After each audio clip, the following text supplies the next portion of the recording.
नेता मंत्री और आम आदमी की सुविधाओं में क्यों इतना ज्यादा डिफरेंस है? उनके बड़े बड़े काम एक ही रात में झट से निपट जाते हैं और हमारे छोटे छोटे काम भी सालों लगा लेते हैं। बॉबी पवार ने प्रेमचंद अग्रवाल पर क्या आरोप लगाए? मुख्यमंत्री के नकल रोधी कानून पर क्या चुनौती दे डाली है? एक ही रात में कैसे तीन तीन जगहों से एक लेटर साइन हो जाता है और प्रमोशन मिल जाता है? आइए बात करते हैं इस वीडियो में, लेकिन आगे बढ़ने से पहले अगर आपने अभी तक इस चैनल को सब्सक्राइब नहीं किया तो सब्सक्राइब कर दीजिए, फेसबुक पर फॉलो भी कीजिए और अपनी महत्वपूर्ण प्रतिक्रिया कमेंट सेक्शन में जरूर रखें। दादू दूध घिच फूकेंदू घुटेंदू ना थूकेंदू और हंसेंदू ना रुएंदू। इस लाइन का एग्जाम्पल मैंने बहुत पहले भी किसी वीडियो में दिया था। नगर निगम चुनाव में ऋषिकेश के अंदर निर्दलीय प्रत्याशी दिनेश चंद्र मास्टर सिर्फ सोशल मीडिया पर ही हाइप नहीं पकड़े हैं, बल्कि उन्होंने नेशनल पार्टियों की वाकई में टेंशन बढ़ा दी है। ये बात मैं इसलिए कह रहा हूँ क्योंकि निर्दलीय का जिक्र जब खुद प्रदेश के मुख्यमंत्री करने लगे और जिस एंगल पर निर्दलीय चुनाव लड़ रहा है उसको अपनी बड़ी जनसभाओं में एड्रेस करने लगे, तो समझ लीजिए कि निर्दलीय का मामला बड़ा गंभीर है। ये निर्दलीय वही तातू दूध बन चुका है जिसे इग्नोर भी नहीं कर सकते और ज्यादा एड्रेस भी नहीं कर सकते। भारत की समृद्ध विरासत को, उसकी संस्कृति को संरक्षित करने का काम कर रही है।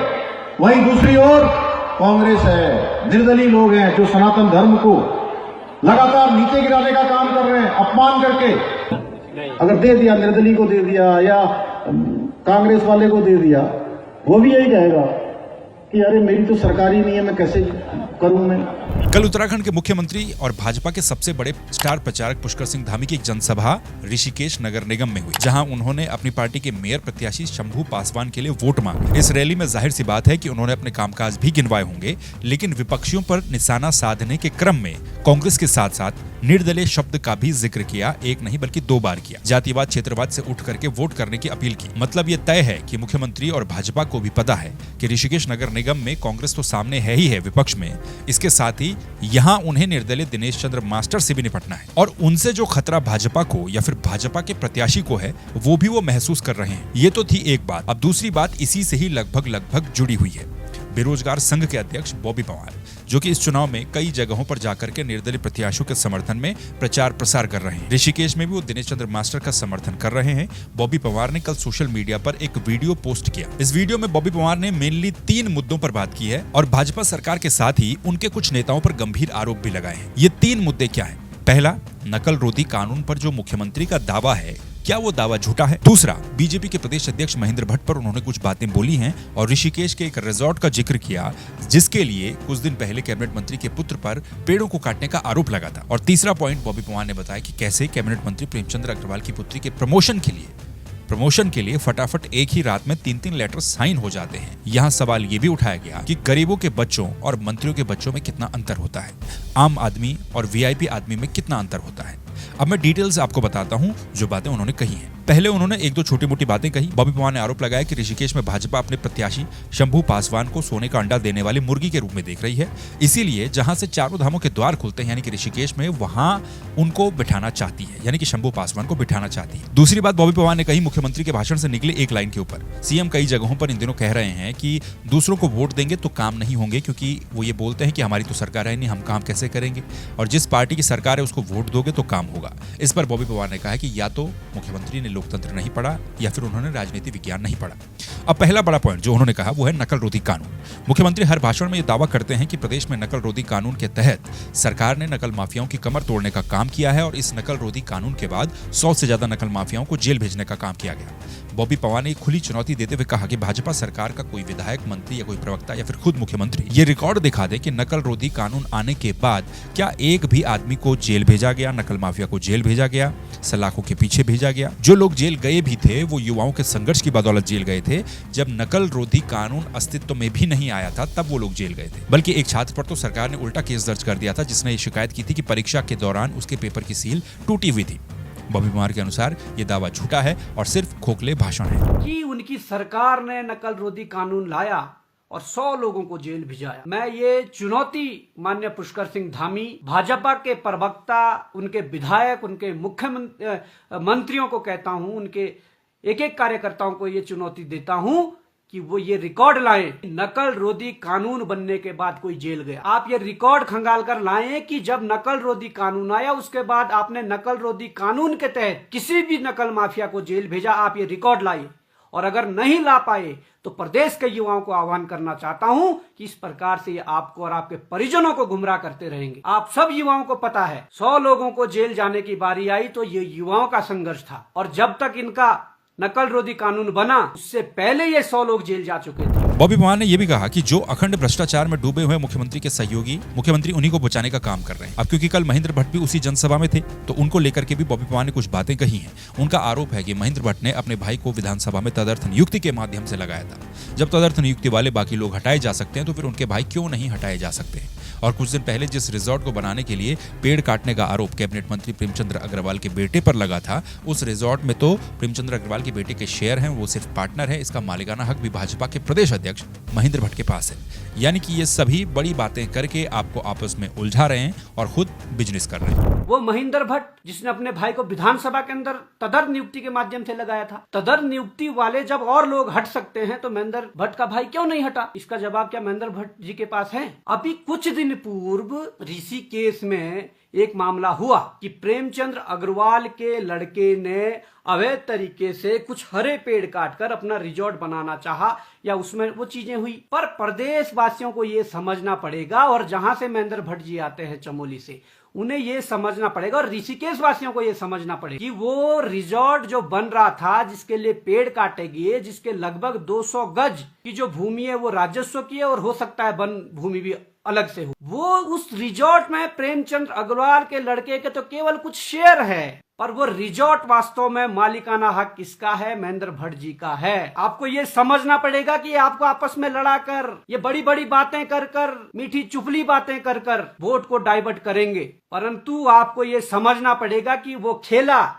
प्रेमचंद्र अग्रवाल जी के साथ मिलकर, उनका शेयर भी लगाकर और अपना मालिकाना हक लगाकर, अपने शेयर लगाकर आप इस प्रकार से व्यवसाय कर रहे हैं। तीसरा पॉइंट और आरोप जो बॉबी पवार ने लगाया वो ऋषिकेश के विधायक और सरकार के कैबिनेट मंत्री प्रेमचंद्र अग्रवाल को लेकर के था। कुछ सरकारी पत्र भी उन्होंने सोशल मीडिया पर शेयर किए हैं और बताया है कि कैसे प्रेमचंद्र अग्रवाल की बेटी के प्रमोशन के लिए 29 जून 2024 को शनिवार के दिन, जिस दिन सचिवालय में छुट्टी होती है और उस दिन भी वर्किंग आवर के बाद जबकि सचिवालय बंद हो जाता है, 6:43 पर एक विज्ञप्ति पदोन्नति का पत्र साइन होता है। उसके 1.5 मिनट के बाद उस लेटर पर अपर सचिव के डिजिटल साइन हो जाते हैं और फिर उसी रात को उत्तराखंड लोक सेवा आयोग में वो पत्र जाता है और उसी रात को कार्यभार ग्रहण का भी प्रमाण पत्र जारी हो जाता है। ये सब कुछ 29 जून को ही होता है, 6 बजे के बाद शाम को। ये सब इसलिए हुआ बॉबी पवार के अनुसार क्योंकि जिन लोगों का प्रमोशन होना था उसमें प्रेमचंद्र अग्रवाल की पुत्री भी शामिल थी और अगले दिन 30 जनवरी को रविवार की छुट्टी थी और 1 तारीख को अगर ये सारे काम होते तो नए सत्र के कारण वो लोग जूनियर बन जाते। यानी कि जब आपके पास पावर होती है तो एक ही रात में आपके लिए सब कुछ संभव हो सकता है, जबकि आम आदमी को एक छोटा सा काम करवाने के लिए भी सालों तक अपनी चप्पलें घिसनी पड़ती हैं। उस विभाग के मामले में आप ये देखिए, मैं ये लेटर बताऊंगा। ये लेटर है 29 जून 2024 और ये लेटर है आपके विभाग का और आपके विभाग में ही आपकी बेटी कर्मचारी एक अधिकारी हैं और उसके प्रमोशन के लिए जो सारी हदें पार की गई प्रेमचंद्र अग्रवाल जी के द्वारा, उसका ये एग्जाम्पल है। 29 जून 2024 को शनिवार है जब सचिवालय बंद रहता है और ये लेटर 29 जून 2024 को जो निकला है ये सचिवालय से निकला है और इसमें अमूमन चाहे वर्किंग डे भी हो तो सचिवालय 6 बजे के बाद बंद हो जाता है। पर क्या इसमें क्या देखा गया कि 29/6/2024 को 6:43 पर शाम को डिजिटल सिग्नेचर हुए हैं सी रविशंकर अपर सचिव के। ये विज्ञप्ति पदोन्नति के लिए निकली, ये 6:45 बजे रात को इस पर डिजिटल सिग्नेचर हुए। वो लेटर फिर आपके कृष्ण कुमार शुक्ल जो उप सचिव है उनके पास आया, उन्होंने तमाम विभागों को मार्क किया, संबंधित उसमें लोक सेवा आयोग भी है, उसमें आपका महालेखाकार उत्तराखंड ये भी है और तमाम जिन लोगों को ये मार्क होना था उनको किया और उन्होंने ठीक 1 मिनट बाद 1.5 मिनट बाद 6:44 पे ये डिजिटल साइन करे और ये सचिवालय से हुए। अब सबसे बड़ी बात है कि जब शनिवार को सचिवालय बंद रहता है तो केवल ऐसी क्या नौबत आ गई थी कि इसके लिए सचिवालय रात को शनिवार के दिन छुट्टी के दिन खुला, पर जब ये सिग्नेचर हुए तो इन्होंने एक प्रतिलिपि आयोग को भेजी कि इसमें हमें स्वीकृति दे दो, इस प्रकार से चीजें हैं। जब लोक सेवा आयोग को ये चीज भेजी गई तो ये लेटर लोक सेवा आयोग का है और ये लेटर भी 29 जून 2024 का है और इस लेटर में लोक सेवा आयोग लिखता है कि दिनांक 29 जून 2024 को अपराह्न 12:30 बजे उत्तराखंड लोक सेवा आयोग हरिद्वार में चयन समिति की बैठक आयोजित की गई जिसका विवरण निम्नलिखित है। आयोग कह रहा कि हमने दिन में 12:30 बजे के बाद एक बैठक करी और उसमें यह तय कर दिया कि ये प्रमोशन होने हैं। अरे लोक सेवा आयोग वालों, जब सचिवालय में शाम को डिजिटल सिग्नेचर से 7:15 बजे जब सिग्नेचर हो रहा है, वहां से लेटर चलकर आपके पास आएगा, तो आपने 12:30 बजे ये कैसा कर दिया? क्या मंत्री जी की सांठगांठ आयोग के अंदर तक बैठी है? क्या इसीलिए सीबीआई जांच नहीं हो रही है कि जब सीबीआई जांच होगी ऐसे मंत्रियों और मुख्यमंत्रियों और विधायकों का भंडाफोड़ होगा? लोक सेवा आयोग ने किस स्थिति में ये लेटर लिखा कि 12:30 बजे ये चीजें हुई है, जबकि सचिवालय से शाम को 7:45 बजे ये लेटर निकला है। उसके बाद देखिए मामला यहीं नहीं रुकता है, फिर कार्यग्रहण प्रमाण पत्र है, कार्यालय आयुक्त कर उत्तराखंड, क्योंकि उस दिन ज्वाइनिंग भी करनी थी। ये लेटर भी 29 जून 2024 का है। अब मैं ये कहना चाहूंगा कि प्रेमचंद अग्रवाल जी के विभाग का मामला है और मामला इसलिए गंभीर हो जाता है कि उनकी बिटिया का मामला है, क्योंकि उनकी बिटिया जो ये प्रमोशन करे हैं 13-14, इनमें उनकी बिटिया भी है। और ये इसलिए किए गए कि 29 तारीख को शनिवार था, 29 को करना जरूरी था, क्योंकि 30 को संडे था, 30 को नहीं हो सकता था। और फिर 1 जुलाई को नया सत्र स्टार्ट होना था। अगर 1 जुलाई को इनका करते, वैसे कायदे से 1 जुलाई को होना चाहिए था, पर अगर 1 जुलाई को करते तो ये जूनियर कहलाते, ये सीनियर नहीं कहलाते जो सीधी भर्ती से आ रहे थे।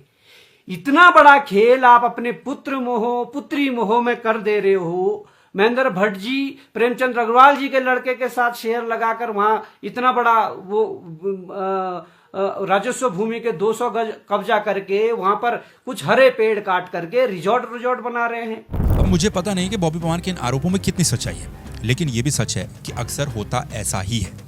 जो सुविधाएं नेताओं और मंत्रियों को मिलती हैं वो आप और हमको नहीं मिल सकती। क्यों जो इलाज या फिर जो फैसिलिटी नेताओं को मिलती है वो एक मजदूर को नहीं मिलनी चाहिए? क्यों बड़े बड़े बंगले नेताओं को अलग अलग जगहों पर दिए जाते हैं? डिजिटल युग में ऐसा क्या नहीं हो सकता कि विधायक लोग अपने ही विधानसभा क्षेत्र में रहें हमेशा के लिए और ऑनलाइन ही वो बड़ी मीटिंगों में शामिल हो जाएं? जरूरी है कि हर बार उन्हें देहरादून आना ही पड़ता है और यहाँ पर भी उन्हें अलग से सुख सुविधाएं, बंगले, सब चीज देनी पड़ती है? क्यों एक प्राइवेट नौकरी करने वाला देहरादून में 6-7-8 हजार ही कमा पा रहा है? क्यों एक विधायक मंत्री 4-4, 5-5 लाख रुपए ले रहे हैं? समान नागरिक संहिता की तो बात हो रही है, लेकिन पहले समान सुविधाएं तो मिले। खैर, यह हकीकत है और ऐसी कड़वी हकीकत है जिसे बदलना आसान नहीं है। आपका क्या कहना है कमेंट करके जरूर बताइए। बाकी इस चैनल को सब्सक्राइब कर दीजिए, वीडियो को लाइक कर दीजिए। आपसे फिर मुलाकात होगी किसी दूसरे वीडियो में दूसरे टॉपिक के साथ। तब तक के लिए नमस्कार, अपना ख्याल रखिए।